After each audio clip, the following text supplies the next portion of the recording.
السلام الله عليكم مقعيقو وانا نسرة حسن علي مانتا ايا وحان دافرينا برنامج كيني اها نسر سوم فود شو وحانا برنامج كان اوسوجي تمايي سنة كي لابدو كوني افري تمانكا وحاو الله انو سورتقاليه انو نوقبسو معاو اي تاريخو اي كوبيغانتا اي كودا بيشو كواد لابدو كوني لح تمانكا او اي نتاهي هبين جمعاه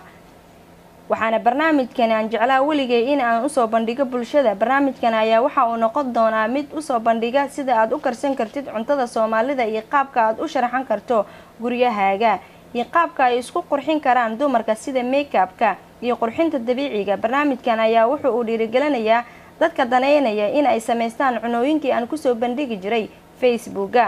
iyo Snapchat-ka ay hadda si muuqaal ah uga daawan karaan barta YouTube-ka ama aan page-ka ku leenahay Facebook-ga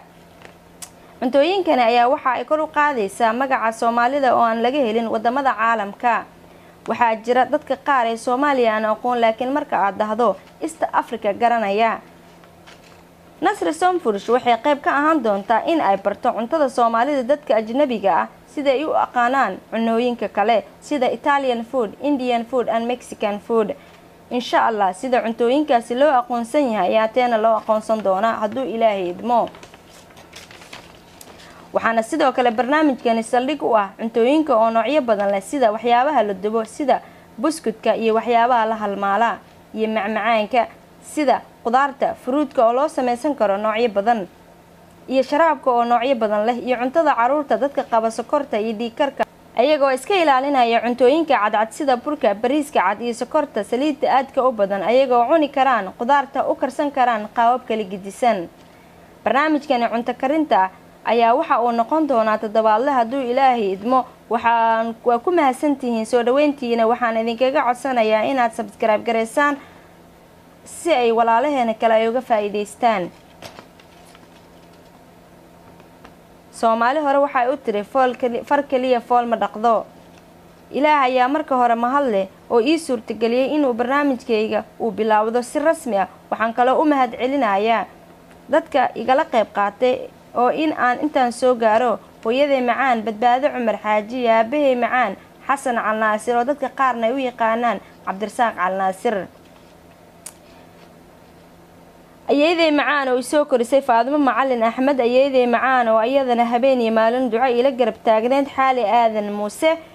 walaashay marna saaxiibtay Zuhayb Maxamed Basqas abtigay macaan Mahad Cumar Xaaji iyo xaaskiisa Jawaahir Xaashi abtigay macaan Axmed Cumar Xaaji eedaday macaan Deeqa Cabdullaahi Karbuune habaryartay macaan Basra Cumar Xaaji Nimco Cumar Xaaji Bishaaro Cumar Xaaji eedaday macaan Xaliima Cabdullaahi Karbuune habaryartay Abshiro Cabdullaahi Maxamuud Muqtaar Cadaabe Bishaaro Cilmi iyo xaajigeeda Xasan Jabuuti Haadan Maxamed iyo xaajigeeda Axmed Cali Xamdi Jaamac Cabdiwali Qaliif Yuusuf Faarax walaalkay Muuse Nuur Deeq Darajo barnaamijkan kaalin weyn ka qaatay aadan kaaga mahad celinaya Cabdirasaaq Miro Dhoore Maxamed Cali Cabdi Amiin Guuleed Faadimo Guuleed Qalbi Xaram Gabuuse Sakariye Ibraahin Aadan Maxamuud Cabdi walaalkay Cumar Xasan Cali iyo dhamaan walaalahay iga yaryar inta iga weynba waan u wada mahad celinaya abtigay macaan Cabdiwali Maxamuud Maxamed Caanageel Idil Ismaaciil iyo xaajigeeda Yuusuf Xaaji wixii tale iyo tusaale aad ay u soo dhaweynaya idinka oo fariimihiina iigu reebaya Facebook fariinta qaaska ah aad ayaa u mahadsantiin intii hore igala socotay Facebook-ka Snapchat-ka Instagram-ka waa idinkaga mahad celinaya dhiirigelinta ay dhiirigeliseen saaxiibadeeda Facebook-ga abaal weyn ayaan idinkaga hayaa waxaan idinkugu gudo garan maayo abaal gud waxaan idinkaga dhigi doonaa cuntooyinka aan idin soo bandhigi doono insha Allah inta ku hadasha afka Soomaaliga oo barnaamijkan daawan doonta waan u wada mahad celinayaa salaamu alaykum